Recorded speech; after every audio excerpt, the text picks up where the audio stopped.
Chapter 12 है पादप में श्वसन। पादप में श्वसन पहला टॉपिक है श्वसन ऑक्सीश्वसन। इससे 10 सवाल पूछे गए हैं। पहला नंबर है निम्नलिखित में से कौन से कथन गलत है। गलत कथन को पूछा गया है तो ये होगा, ये गलत है। बाकी ए, बी और सी सही है, सी वाला गलत है। और दूसरा नंबर है श्वसन माध्यित वसा कार्बोहाइड्रेट और प्रोटीन के भंजन में कौन सा उपापचयी सामान्यतः होता है तो एसिटिल CoA। तीसरा नंबर है आरेख में दिए गए 3 कक्ष 3 मुख्य जैव संश्लेषण मार्गों को निरूपित करते हैं। बाढ़ सकल अभिकारक या उत्पाद को निरूपित करते हैं तो इसमें होगा ATP। चौथा नंबर है वह जीवाणु क्लस्ट्रेडियम बोटुलिनम जो बोटुलिज्म का कारण होता है तो एक अविकल्पी ऑक्सीजीव। और पांचवा नंबर है गूथे हुए आटे को रात भर गर्म मौसम में रखने पर यह मुलायम व स्पंजी हो जाती है, इसका कारण है किण्वन। छठवां नंबर है ऑक्सीश्वसन के दौरान कुल कितने ATP अणुओं का प्राप्त होती हैं, 36 अणुओं की।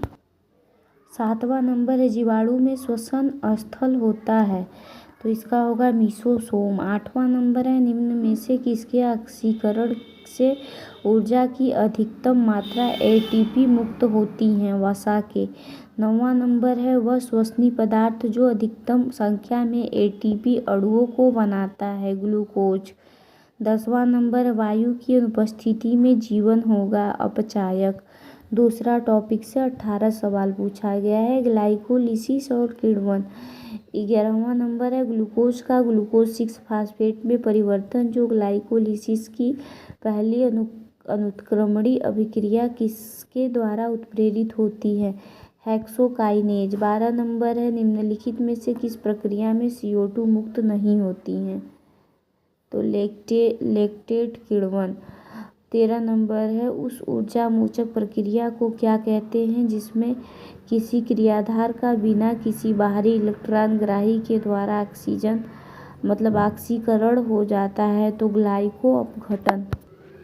14 नंबर है ग्लूकोज के एक अणु से कितने ATP अणु अधिकतम रूप से उत्पन्न किए जाते हैं।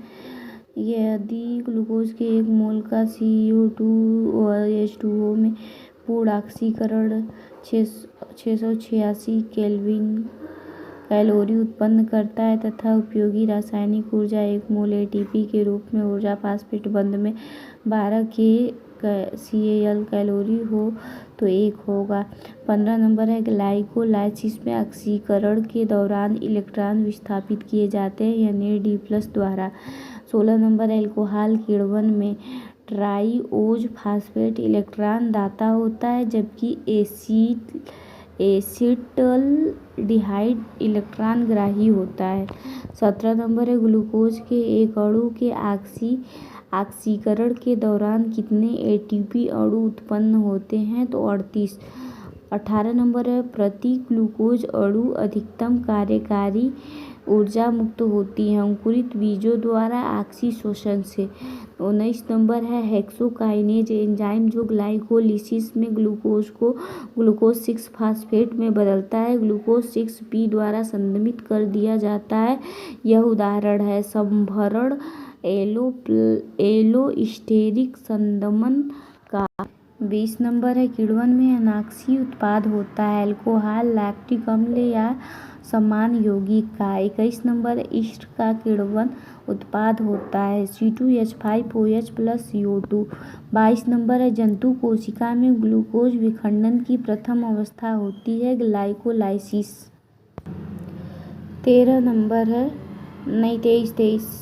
23 प्रति ग्लूकोज उत्पन्न हुए 38 अणुओं में NADH FADH2 द्वारा 32 ATP अणु उत्पन्न किए जाते हैं श्वसनीय श्रृंखला में। 24 नंबर है जब एक ग्लूकोज अणु पूर्ण रूप से ऑक्सीकृत हो जाता है तो यह परिवर्तित करता है 38 ATP अणुओं को 38 ATP अणुओं में।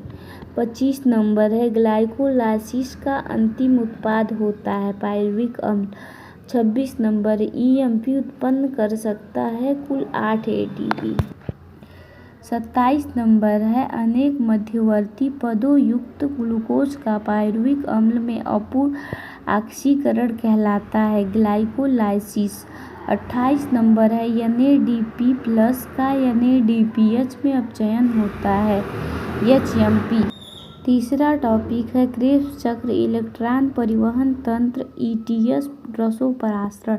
इससे 25 सवाल पूछे गए। 29 नंबर है सारगम में CO2 स्थिरीकरण में पहला स्थायी उत्पाद क्या है ऑक्जेलोएसिटिक अम्ल। 30 नंबर है सिट्रिक अम्ल चक्र के एक घुमाव में कार्यद्रव्य स्तर फास्फोरिलेशनों की संख्या क्या होती है तो 1 होगा। 31 नंबर है ट्राइपामीटीन के श्वसन गुणांक का मान कितना है तो 0.7। 32 नंबर है निम्न में सूत्रकणिका से संबंधित कौन सा कथन अनुचित है। अनुचित कथन पूछा है। इलेक्ट्रॉन परिवहन के एंजाइम बाह्य झिल्ली में अंतः स्थापित होता है, ये अनुचित है, बाकी सब उचित है।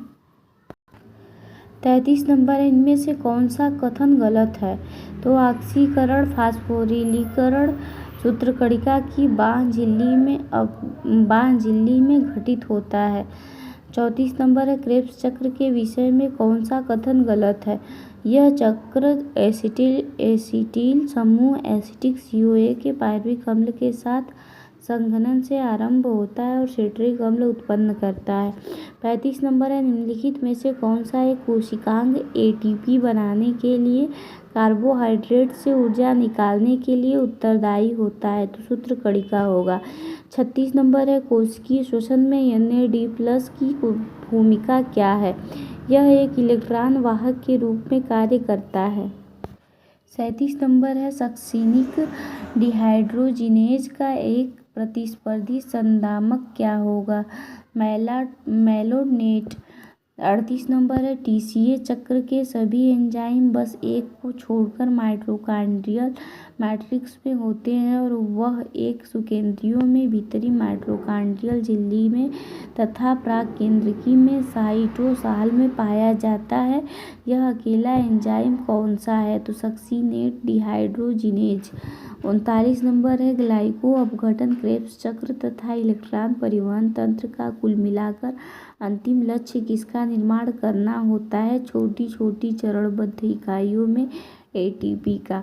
40 नंबर है हरित लौहों का माइटोकॉन्ड्रिया में ATP संश्लेषण की केमिऑस्मोटिक मत आधारित रहता है तो प्रोटॉन प्रवणता पर। 41 नंबर है आरओ अनुपात होता है तो उत्पन्न CO2 व उपयोग हुई O2 का। 42 नंबर है कार्बनिक पदार्थों के अनाक्षी पाचन के दौरान निम्न में से कौन सा अनअपघटित रह जाता है तो लिग्निन। 43 नंबर है निम्नलिखित में से कौन सा फोटोफॉस्फोरिलेशन से जुड़ा हुआ है तो ADP प्लस अकार्बनिक PO4 प्रकाश ऊर्जा एरो के ऊपर प्रकाश ऊर्जा फिर ATP। 44 नंबर है निम्न में से कौन से दो नामों से अभिप्राय केवल एक समान वस्तु है ट्राई कार्बोक्सिलिक अम्ल व साइट्रिक अम्ल चक्र। 45 नंबर हरित लवक व माइटोकॉन्ड्रिया दोनों में ATP के निर्माण की क्रियाविधि व्याख्यायित की जा सकती है मिशेल के केमिऑस्मोटिक मत द्वारा। 46 नंबर है क्रेब्स चक्र में किसके रूपांतरण के दौरान FAD एक इलेक्ट्रॉन ग्राही के रूप में कार्य करता है सक्सिनिक अम्ल में फ्यूमेरिक अम्ल में। 47 नंबर क्रेब्स चक्र होता है माइटोकॉन्ड्रिया में। 48 नंबर है साइनाइड विषाक्त होने पर ATP के इंजेक्ट किया जाता है क्योंकि यह कोशिकीय कार्यों के लिए आवश्यक होता है। 49 नंबर है साइट्रिक अम्ल क्रेब्स चक्र का अंतिम उत्पाद होता है साइट्रिक अम्ल। 50 नंबर है श्वसन श्रृंखला के टर्मिनल साइटोक्रोम जो O2 को इलेक्ट्रॉन दान करते हैं CYTA और 3। 51 नंबर है ऑक्सीशोषण में अंतिम उत्पाद होता है CO2 जल व ऊर्जा। 52 नंबर है ऑक्सीकारी फास्फोरिलीकरण में उत्पादन होता है श्वसन में ATP। 53 नंबर है ग्लाइकोलाइसिस व क्रेब्स चक्र के बीच कड़ी होती है एसिटाइल CoA। और चौथा टॉपिक है श्वास गुणांक। तो ये होगा किस अवस्था के दौरान ग्लूकोज के पूर्ण ऑक्सीकरण में ATP बनने वाले अणुओं की संख्या सर्वाधिक होती है। इलेक्ट्रॉन परिवहन श्रृंखला।